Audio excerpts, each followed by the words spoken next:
Why would a global power suddenly focus its attention on a land buried beneath kilometers of ice? The public explanation always sounds reasonable. Minerals, strategic positioning, trade routes, military advantage. And on the surface, all of that makes sense. Greenland is large, remote, resource-rich, and positioned between major powers. But history shows something consistent. Power does not fixate on frozen land unless something beneath the surface has begun to matter again. Greenland has existed for centuries without provoking urgency. It has always been there. Ice, rock, silence. And then, suddenly, it re-enters the conversation. Not gradually, not casually, abruptly, strategically, as if time itself shifted around it. That is usually the signal that the surface story is incomplete. Some places on Earth are not valuable because of what can be extracted from them. They are valuable because of what they contain, stabilize, or keep sealed. These places do not announce themselves openly. They wait until conditions around them change. And that is what makes Greenland different. In the middle of this moment, it matters who is speaking to you. We are the Lirians. Our role has never been to lead humanity emotionally, nor to intervene through belief or ideology. We are architects and custodians of early human lineages and planetary systems. Our function has always been preservation, ensuring that structures essential to long-term stability were not exposed before the species interacting with them could do so without collapse. Greenland was one of those structures. Long before modern nations existed, long before political borders, this land held systems that could not survive contact with fear-based consciousness. Those systems were not hidden behind walls or secrecy. They were sealed by conditions, by ice, time, and physics, because some things cannot be protected by force. They can only be protected by timing. This is why attention returns now. Trump does not seek ice. No leader does. Political figures respond to briefings, pressure, and strategic data streams that never reach public discourse. When interest converges on a place like Greenland, it is not because something new was discovered. It is because something old is beginning to register again. What the ice covered was never meant to be forgotten. It was meant to be preserved until interaction would no longer distort it, and until humanity itself could encounter it without repeating earlier collapse. This is not about belief. It is about pattern. And patterns repeat until conditions change. So before moving further, there is one thought worth sitting with, not to answer, just to notice. Have you ever wondered why certain places on Earth attract power long before anyone clearly explains what they are actually for? Before Greenland became synonymous with ice, it existed in a very different state. Long before the last great glaciation, this land was not frozen, isolated, or dormant. It was a stable, temperate region positioned precisely where major planetary currents intersected. Those currents were not only geological or magnetic, they were biological and emotional as well. That positioning was not discovered by chance. It was selected with intention. At that time, Earth did not organize itself primarily around climate the way you understand it now. Climate mattered, but it was not dominant. What mattered more was coherence, the relationship between planetary fields, biological systems, and collective emotional stability. Greenland was one of the few regions where those elements remained balanced without constant intervention. It was not hidden. It did not need to be. It was aligned. This is why it became operational rather than symbolic. Greenland was never a sacred site in the ceremonial sense. It was functional. It served as a stabilizing zone where early human genetic patterns could be observed as they evolved, where emotional ranges could be measured without distortion caused by environmental stress. This was before humanity fractured into survival-based identity. before fear became the organizing principle of societies, before history narrowed into conquest, hierarchy, and separation. Human consciousness at that time was not perfect, but it was coherent enough to allow direct interaction with planetary systems. As fragmentation increased, that interaction became unstable. Systems designed to operate through coherence cannot remain exposed in an environment driven by competition and control. What had once been supportive would have become disruptive. What had once stabilized would have amplified imbalance. And so the planet responded. Ice did not arrive suddenly as catastrophe. Ice did not arrive as punishment. Ice arrived gradually as a form of suspension. Suspension is not destruction. It is a pause placed around something that must endure. Interaction slowed. Interference diminished. The region was placed outside of active human timelines, not to erase it, but to protect both the structure and the species interacting with it. Nothing beneath Greenland was abandoned. Nothing was lost. What was preserved there was allowed to outlast a phase of humanity that could not engage with it without harm. Not only harm to the system, but harm to itself. This is why the ice matters. Not because it covered something random, but because it marked the moment when direct interaction became unsustainable. Greenland did not become empty when it froze. It became dormant, and dormancy always implies continuity. What existed beneath Greenland was never designed to resemble anything human civilization would later call a city. Human cities are built around movement, hierarchy, and accumulation. What was established there operated on an entirely different logic. It was organized around resonance, the capacity to interact with biology, emotion, and planetary fields without domination. Before the ice sealed the region, Greenland hosted a pre-glacial Lirian base. Not a settlement, not a colony, a functional installation. Its purpose was to observe and stabilize the relationship between early human genetics, emotional bandwidth, and the planetary grid itself. This is why many ancient descriptions, scattered across cultures and timelines, refer to a city of crystal. That language was never poetic. It was technical. Crystalline systems are ordered, responsive, and capable of storing and transmitting information without decay. They maintain structure without rigidity. The base beneath Greenland was built as a lattice, a crystalline framework capable of reading coherence rather than enforcing behavior. It did not direct humanity. It monitored deviation. It stabilized when imbalance emerged. And when imbalance exceeded a safe threshold, it disengaged. This disengagement is often misunderstood. The base did not fail. It did not collapse. It did not vanish. It went silent by design. Silence in this context was containment. A system that responds to coherence cannot remain active when coherence collapses. Continued interaction would not have helped humanity evolve. It would have amplified fragmentation. This is why modern excavation yields nothing beyond geometry and heat. Sensors detect symmetry because symmetry remains. Instruments register thermal anomalies because the lattice still exists. But access never follows. The system does not respond to machines. It does not respond to authority. It does not respond to curiosity shaped by control. Within this installation remain components your science approaches indirectly but cannot yet integrate. What you call zero-point mechanisms were never intended as energy sources to be exploited.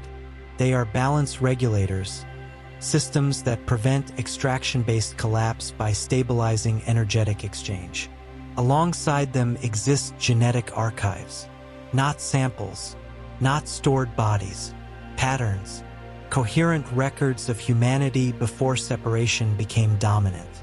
These records do not open like databases. They resonate when recognition is present. This is why nothing has been taken. This is why nothing has been activated. This is why decades of observation have produced only frustration. The base beneath Greenland was not lost to time. It was deliberately disengaged to survive time. And survival, in this sense, was never about endurance alone. It was about timing, ensuring that when interaction resumed, it would no longer destabilize either the system or the species engaging with it. That condition, until recently, did not exist. Greenland was never an isolated project. What was established there belonged to a wider planetary system that existed long before modern history. A system designed not to govern humanity, but to stabilize Earth during cycles of transition. There are 12 such stabilization points on this planet. They are often referred to as the 12 Seals of Earth, though the word seal can be misleading. These were not locks placed to restrict access. They were regulators, distributed nodes designed to maintain coherence between planetary fields, biological systems, and collective consciousness. Each seal corresponds to a specific function, not symbolic functions, structural ones. Some stabilized emotional bandwidth. Others regulated genetic divergence. Others balanced geomagnetic and frequency grids that allowed consciousness to expand without fragmentation. Greenland was assigned a critical role among them. Its position allowed it to act as a northern anchor, a point where multiple currents converged without turbulence.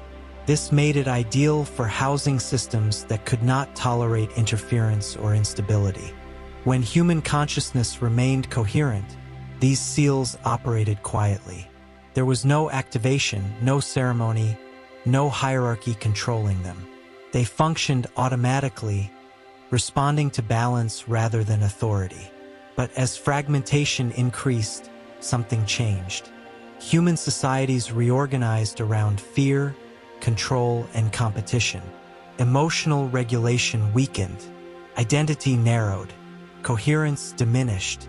Systems designed to operate through resonance could no longer remain openly engaged. This was not a moral failure.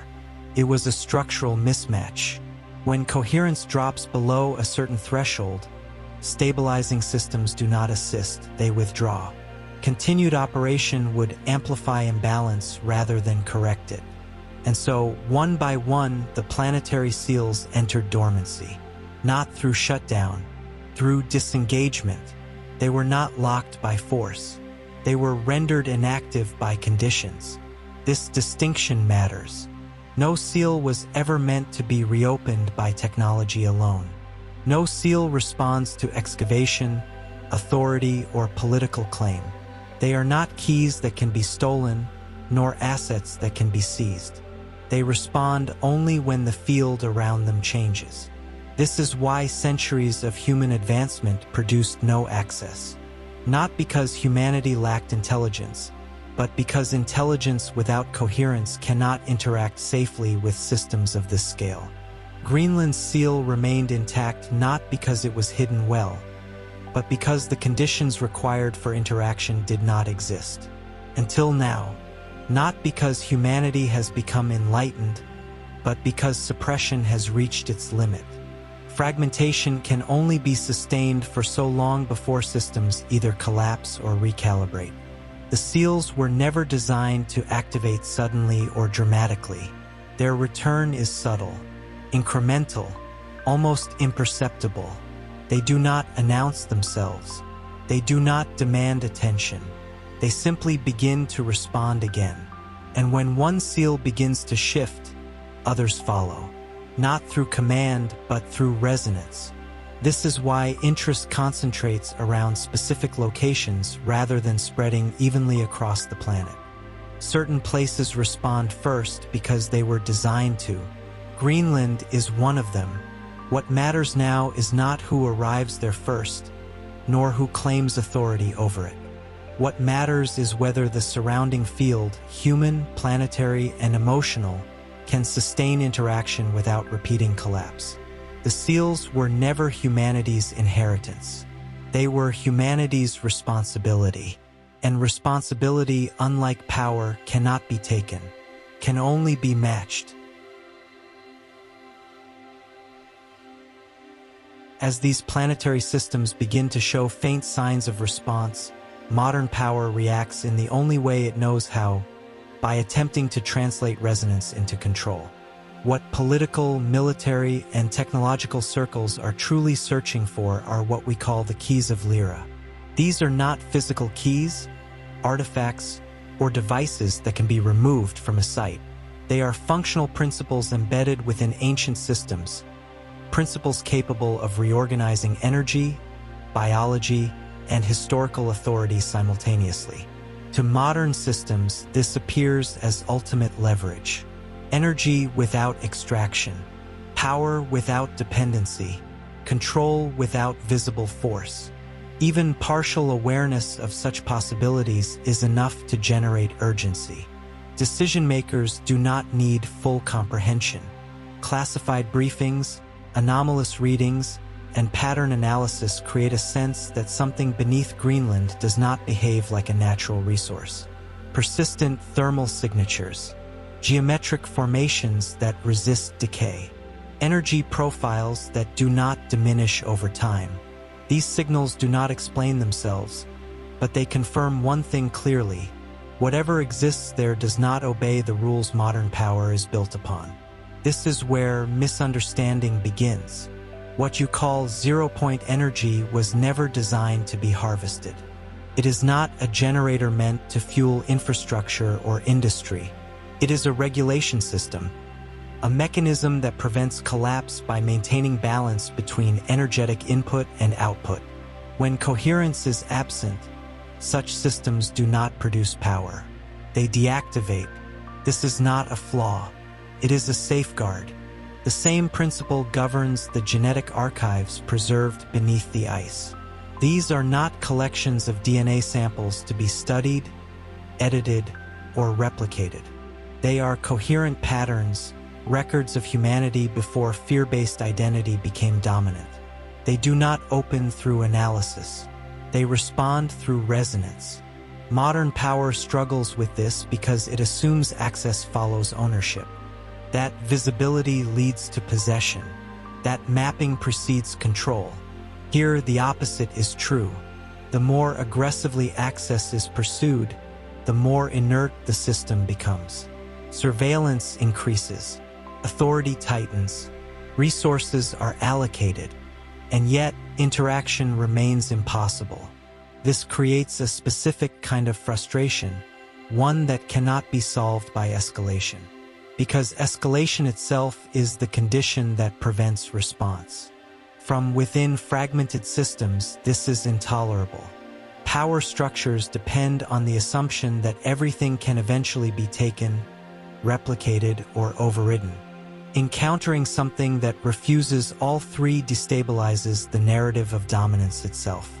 This is why interest intensifies rather than fades. Not because progress is being made, but because resistance without opposition is deeply unsettling to control-based systems. The Keys of Lira were never meant to be used to rule. They were designed to ensure transition without collapse. And so a quiet tension remains beneath all strategic movement. If systems exist that cannot be owned, exploited, or commanded, what happens to power structures built entirely on the assumption that everything eventually can be? What your modern world refers to as Mu or Hyperborea was never meant to survive as mythology. Those names are fragments, echoes of a much broader civilizational network that once existed openly on this planet. Not a single empire, not a single culture, a distributed system of knowledge, biology, and planetary interaction. Greenland was one of its northern anchors. In that earlier cycle, civilization was not defined by borders or ownership. It was defined by coherence. Different regions served different functions, not hierarchies. Some stabilized emotion, some regulated biology, some interfaced directly with planetary grids. Hyperborea, as it later came to be remembered, was not a lost paradise. It was an operational zone, a place where environmental stability allowed long-term interaction between humanity and planetary systems without constant correction. Mu functions similarly in other regions, forming a network rather than a center. What archaeology later labeled as forbidden was not rejected because it lacked evidence.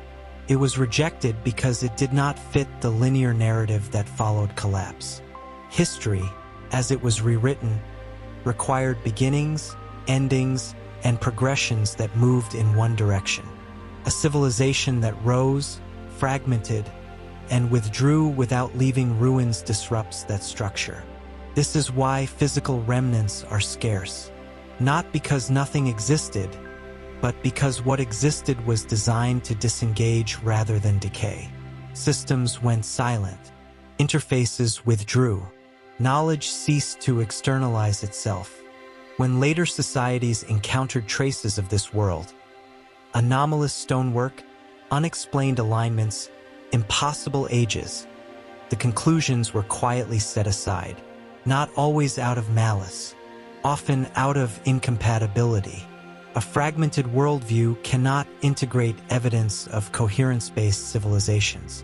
Greenland, sealed beneath ice, preserved what other regions lost through exposure, where erosion, conquest, and reuse erased surface expressions elsewhere. Suspension protected continuity here. This is why the site matters now.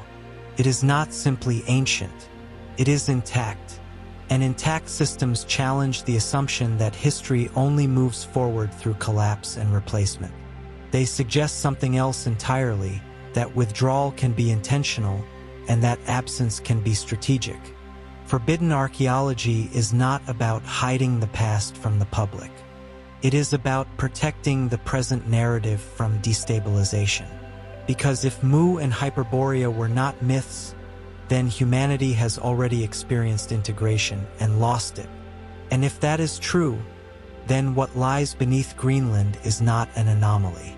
It is a reminder that civilization does not always end in ruin. Sometimes it ends in silence. And silence, when chosen, preserves far more than noise ever could. What is happening to the ice is almost always described as failure. Climate failure, political failure, civilizational neglect.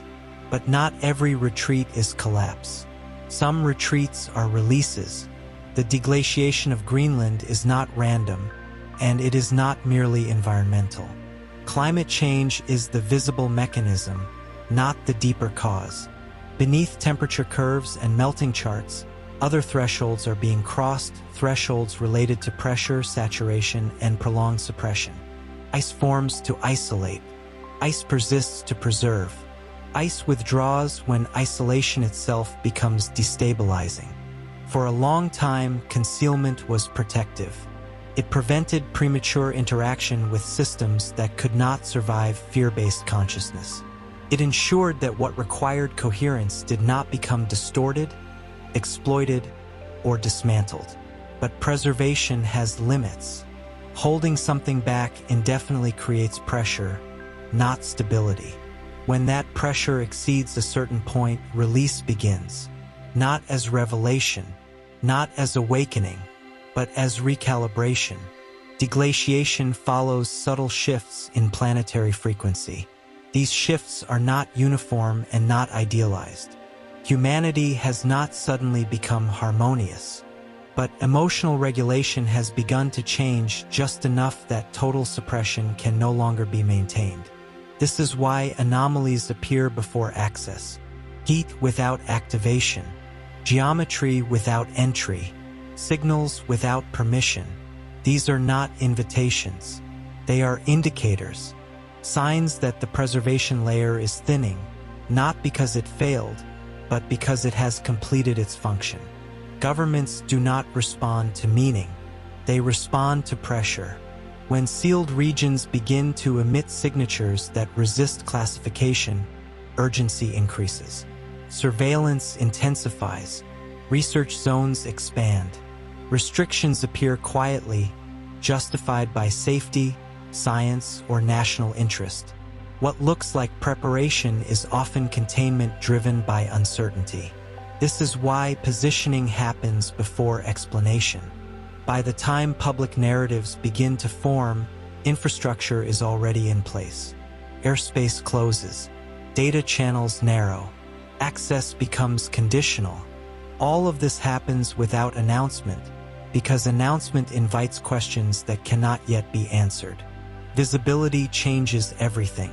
Not because the system wants attention, but because concealment has reached its limit. Preservation layers withdraw when maintaining them creates more imbalance than allowing partial exposure. The ice is not revealing something new. It is ceasing to hide something old.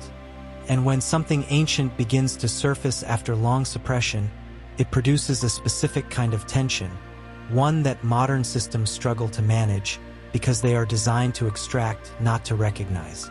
This tension does not announce itself as truth. It announces itself as urgency, which leaves a quiet, unsettling thought beneath the headlines and data models. If the ice is not melting by accident, but retreating because concealment is no longer possible, what else might already be surfacing without anyone openly acknowledging it yet?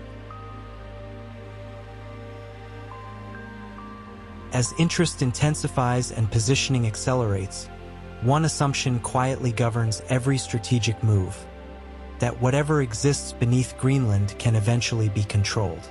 This assumption is never spoken aloud, but it underlies every action. Control is treated as inevitable. Ownership is treated as a matter of timing. Access is assumed to follow persistence.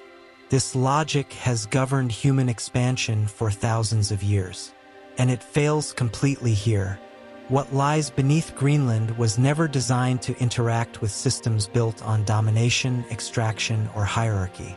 It does not resist control aggressively. It does something far more destabilizing. It remains inert. Ownership applies only to inert matter. Land, minerals, fuel, infrastructure, these can be claimed, measured, divided. But systems that operate through coherence do not behave as objects. They behave as fields. Fields cannot be owned. They can only be entered. This is why every attempt to assert authority over what lies beneath the ice collapses into stasis. Surveillance increases. Presence expands. Resources are deployed. Yet interaction remains absent. Nothing responds. Nothing opens. Nothing activates. From the outside, this appears as failure to make progress. From the inside, it is working exactly as intended. Zero-point regulation systems do not generate energy in incoherent environments. They do not refuse in the way a machine refuses. They simply cannot function when imbalance dominates. Extraction-based intent destabilizes the field before activation can occur. The same principle governs the genetic archives preserved within the site. These are not biological assets waiting to be unlocked. They are coherent records, patterns of humanity before emotional fragmentation defined identity. They are not accessed through sequencing or replication. They resonate only when the observer is no longer attempting to alter or exploit them. This is why no breakthrough ever follows escalation.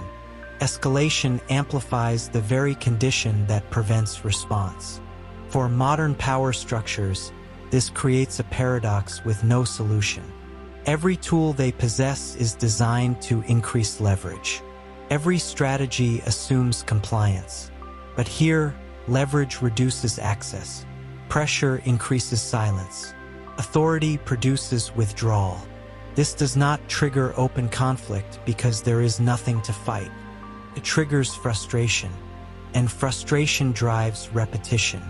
More monitoring, more secrecy, more containment, all in the hope that persistence will eventually replace alignment. It will not. What lies beneath Greenland is not waiting to be claimed.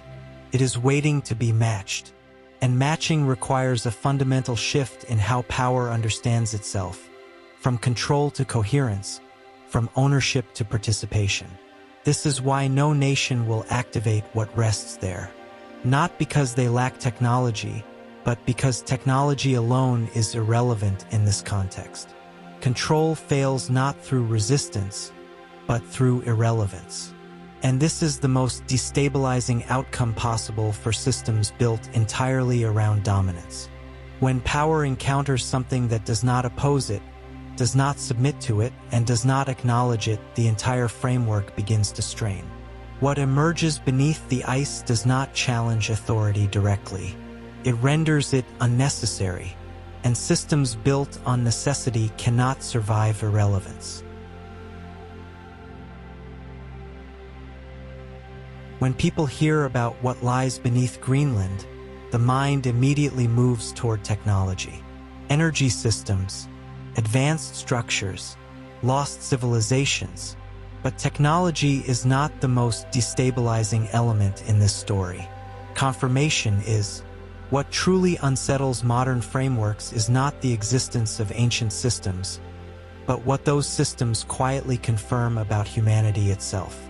They confirm that humanity once functioned as an integrated species.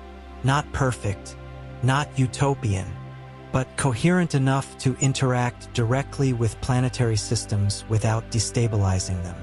This challenges one of the most deeply embedded assumptions of modern history, that progress is linear and that what comes later is always more advanced than what came before.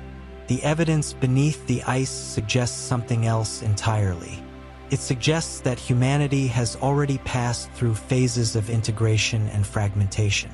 That what you call modern consciousness is not the peak of development, but a transitional state shaped by survival, separation, and control. This does not mean humanity has failed. It means humanity has cycled. The genetic archives preserved beneath Greenland do not represent superiority. They represent memory, patterns of biological and emotional coherence that existed before fear became the dominant organizing principle of identity. These patterns are not meant to be restored through replication. They are meant to be recognized as part of a larger continuum. This is why recognition feels different from discovery. Discovery excites the mind. It generates novelty, ownership, explanation. Recognition settles into the body, carries familiarity rather than surprise. It does not demand belief, produces resonance. Many who sense this story feel an unexplainable reaction. Not excitement, not fear. A quiet knowing that something described here is not entirely foreign. That response does not come from information, it comes from memory.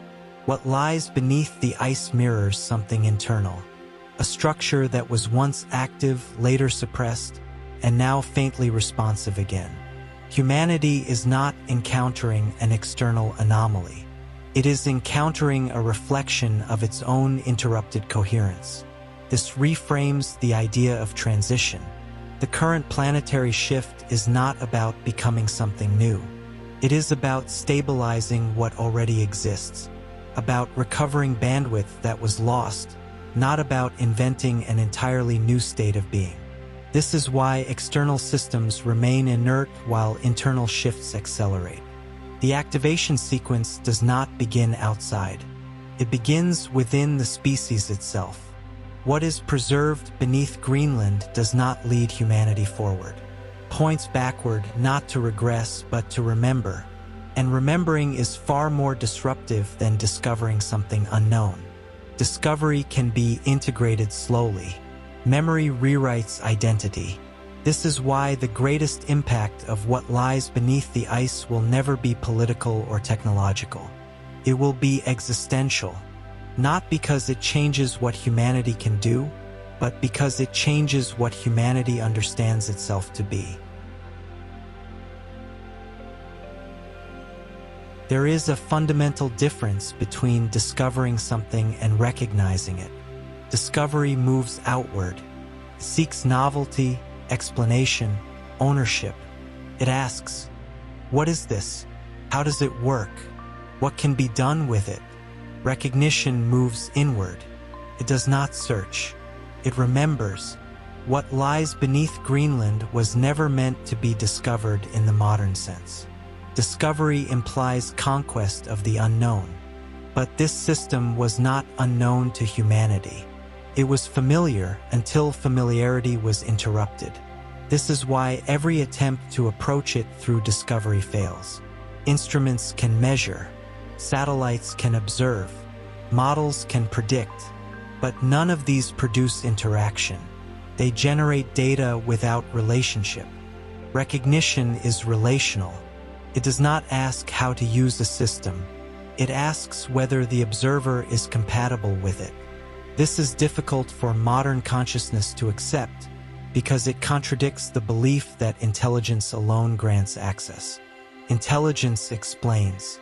Recognition aligns. One can exist without the other. In earlier human cycles, interaction with planetary systems did not begin with tools. It began with coherence. Emotional regulation, biological stability, and perceptual openness formed the interface. Technology followed alignment, not the other way around. This is why the systems beneath Greenland remain silent. They are not waiting for better machines. They are waiting for a different quality of attention.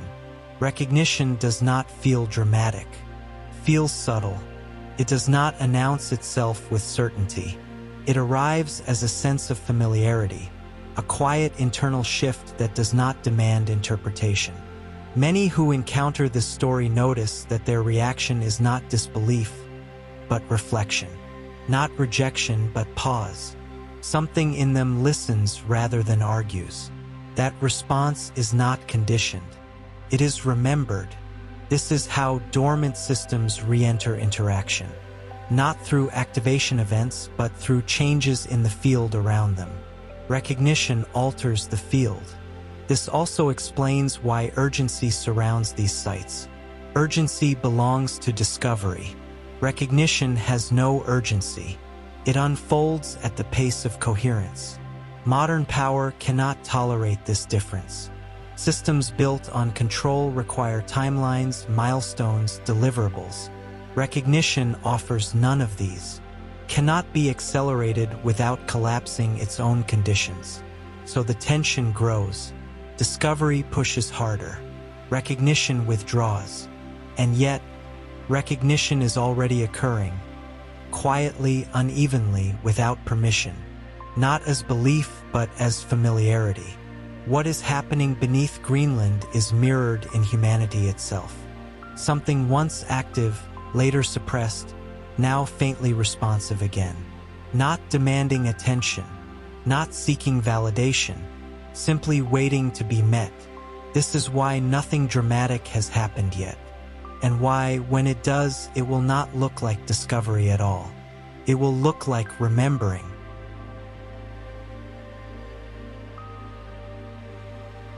When recognition begins, it rarely announces itself as change.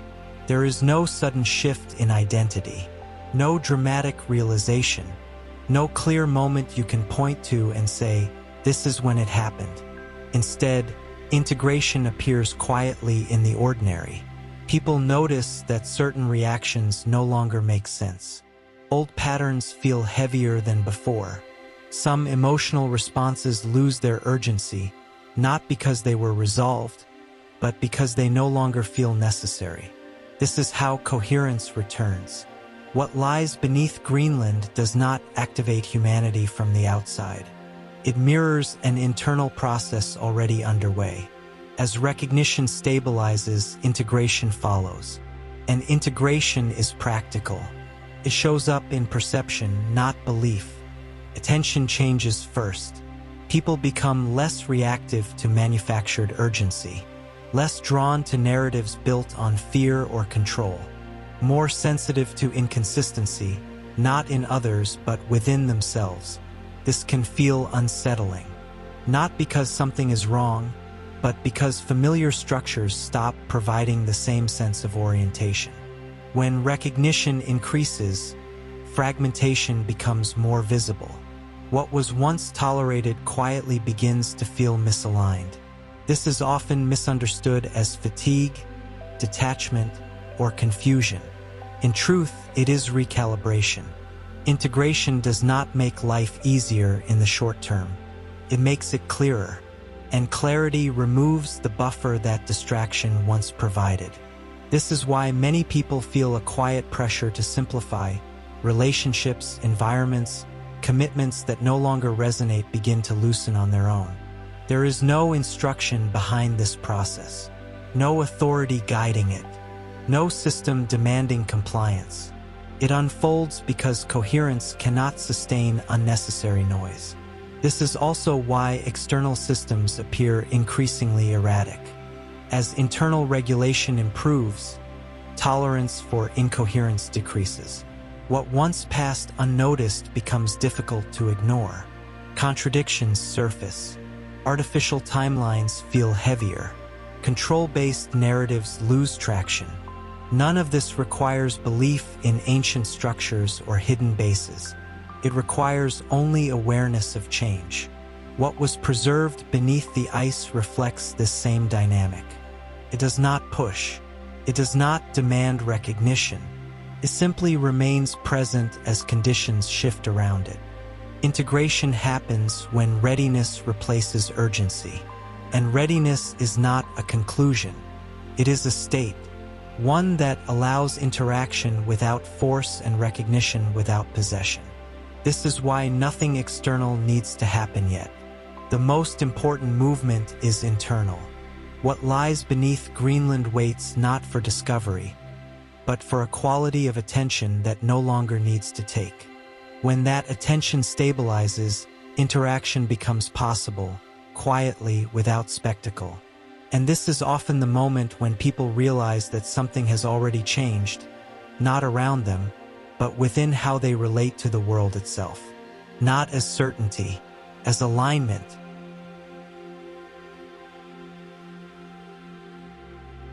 What was preserved beneath the ice was never meant to resolve a debate. It was not placed there to convince skeptics, to validate beliefs, or to serve as evidence in a world obsessed with proof. This function has always been quieter than that. It exists as continuity, a reminder that not everything meaningful arrives through revelation. For a long time, humanity searched outward for answers, proof of origin, proof of guidance, proof that something greater existed beyond the visible structure of reality. That search shaped religions, sciences, and empires alike. But what lies beneath Greenland does not answer that search in the way modern frameworks expect. It does not declare truth. It does not impose meaning. It does not reveal itself on demand. Instead, it suggests something more unsettling and more intimate, that nothing essential was ever truly lost. What if the knowledge humanity believes it has forgotten was never erased, but deliberately placed beyond reach until the impulse to dominate subsided? What if the ice did not guard a secret but guarded timing, ensuring that interaction could resume without repeating collapse?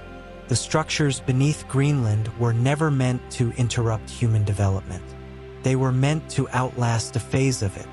A phase defined by fragmentation, urgency, and control, not as punishment but as protection for both the system and the species interacting with it.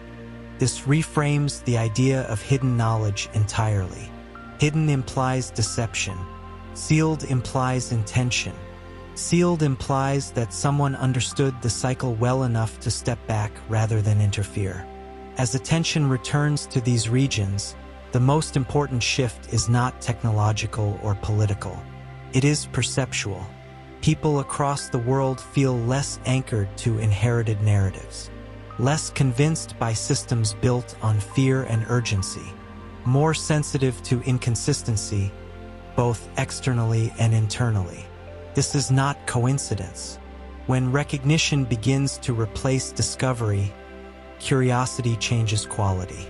It no longer asks what can be taken from this. It asks what is being mirrored here. Perhaps what lies beneath Greenland is not emerging to be claimed, studied, or activated. Perhaps it is emerging to be recognized as a reflection, not of humanity's future, but of its interrupted past. A reminder that coherence once existed, that withdrawal was chosen, and that return does not require force. The most important question, then, is not about governments, technology, or ancient civilizations. It is personal and it is collective at the same time. If something ancient was preserved not to be uncovered, but to be met when perception matured, and if humanity itself has been moving through its own long suspension, shaped by fear, urgency, and separation, what do you sense is beginning to re-emerge now, not beneath the ice, but within human awareness itself?